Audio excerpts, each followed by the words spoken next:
بسم اللہ الرحمن الرحیم۔ السلام علیکم دوستوں، ایک بار پھر سے خوش آمدید۔ ناظرین کرام، آج کی اس ویڈیو میں آپ کو ہم بستری کے متعلق کچھ باتیں بتانے جا رہا ہوں۔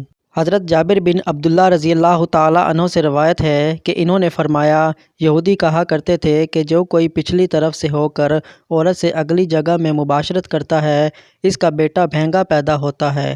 تو اللہ تعالیٰ نے آیت نازل فرمائی جس کا ترجمہ یہ ہے، تمہاری بیویاں تمہاری کھیتیاں ہیں، پس تم اپنی کھیتیوں میں جس طرح چاہو آؤ۔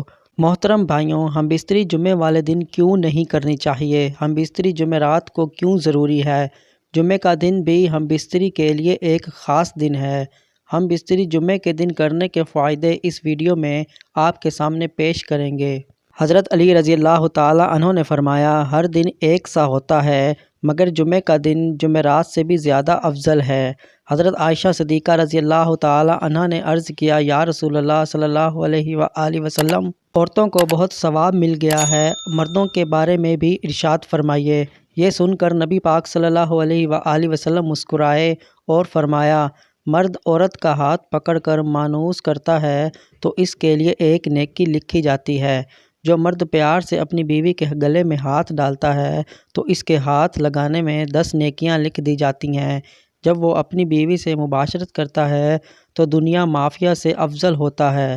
جب غسل کرتا ہے تو بدن کے جس بال پر سے پانی گزرتا ہے، اس کے لیے ہر بال کے بدلے میں ایک نیکی لکھ دی جاتی ہے اور ایک گناہ معاف کر دیا جاتا ہے اور ایک درجہ بلند کر دیا جاتا ہے۔ غسل کرنے کے عوض میں جو چیز دی جاتی ہے وہ دنیا مافیہ سے بہتر ہوتی ہے، اور بے شک اللہ تعالیٰ اس پر فخر کرتا ہے اور فرشتوں سے کہتا ہے کہ میرے بندے کی طرف دیکھو کہ ایسی سرد رات میں غسل جنابت کے لیے اٹھا ہے اور اس بات پر یقین رکھتا ہے کہ میں اس کا رب ہوں۔ تم اس بات پر گواہ رہو کہ میں نے اس کو بخش دیا۔ جمعرات اور جمعے کو ہم بستری اور غسل کرنے کی ترغیب اس لیے دی گئی کیونکہ مردوں کو نماز جمعہ کی ادائیگی کے لیے جامع مسجد جانا ہوتا ہے تاکہ آتے جاتے کہیں نظر پڑنے سے طبیعت میں کسی قسم کی شہوت پیدا نہ ہو اور خواہش نفس سے اطمینان ہونے کے سبب نماز اور خطبہ میں دل جمی حاصل ہو جائے۔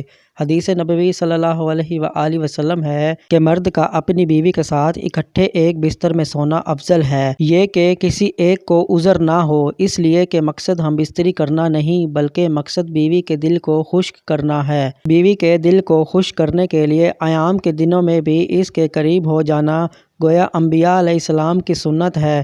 بیوی سے ہم بستری یعنی جمعے کے دن کی نسبت رات کا وقت زیادہ اچھا ہے، اور اسلامی مہینوں کے پہلے 15ویں اور آخری رات کے علاوہ بقیہ راتوں میں ہم بستری کرنا چاہیے، کیونکہ روایات سے معلوم ہوتا ہے کہ ان راتوں میں شیاطین زمین پر زیادہ پھیلتے ہیں۔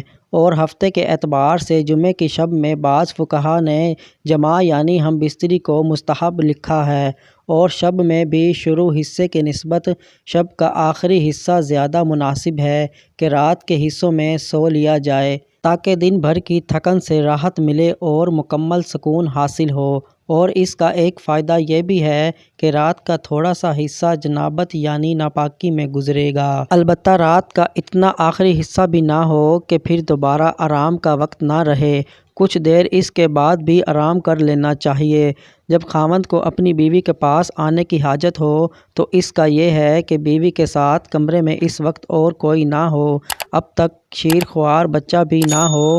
وہاں اگر بچہ سویا ہوا ہو تو کوئی مضحکہ نہیں۔ شریعت نے میاں بیوی کو اختیار دیا ہے کہ وہ دن میں یا رات میں کسی بھی حصے میں مباشرت یا ہم بستری کو سر انجام دے سکتے ہیں۔ شرعی تقاضا یہ بھی ہے کہ جس قسم کی محبت کی توقع مرد اپنی بیوی سے کرتا ہے، اسی طرح کی توقع بیوی اپنے شوہر سے کرتی ہے، اور یہ مناسب نہیں کہ شوہر آئے اور اپنا مطلب نکال کر یعنی ہم بستر ہو کر جمع کر کے چلا جائے کہ بیوی بدستور تنشا رہے گی، جس سے اس کی تشویش اور حیرانگی لاحق ہوگی۔ لیکن اگر اس ازواجی ملاپ میں آپ کو بخوبی سر انجام دیا جائے تو بیوی کے لیے بھی یہ مرحلہ آسان ہوگا۔ ان کو چاہیے کہ جب وہ اپنی ضرورت پوری کر لے تو بیوی کے پاس سے فوراً نہ ہٹے، کیونکہ اس سے بھی بیوی کو تشویش لاحق ہوتی ہے، بلکہ مرد اس کے بعد بیوی کے ساتھ کچھ دیر موجود رہے تاحال یہ یقین ہو جائے کہ بیوی کی حاجت بھی پوری ہو چکی ہے اور مرد کا ساتھ بھی موجود ہے۔ ابو ہریرہ رضی اللہ تعالیٰ عنہ سے روایت ہے کہ رسول اللہ صلی اللہ علیہ وآلہ وسلم نے فرمایا، جس شخص نے حیض والی عورت سے مباشرت یا صحبت کیا، عورت کی دبر میں مباشرت صحبت کی یا کسی کاہن کے پاس گیا اور اس غیبی معلومات کے بارے میں کچھ پوچھا، اس کی کہی ہوئی بات کو سچ مان لیا، تو اس نے محمد صلی اللہ علیہ وآلہ وسلم پر نازل کی جانے والی چیز کے ساتھ کفر کیا۔ حضرت عبداللہ بن عباس رضی اللہ تعالیٰ عنہ سے روایت ہے کہ رسول اللہ صلی اللہ علیہ وآلہ وسلم نے فرمایا، جس شخص نے اپنی بیوی کے ساتھ حیض کی حالت میں جماع کیا تو اس کو چاہیے کہ آدھا دینار صدقہ کرے۔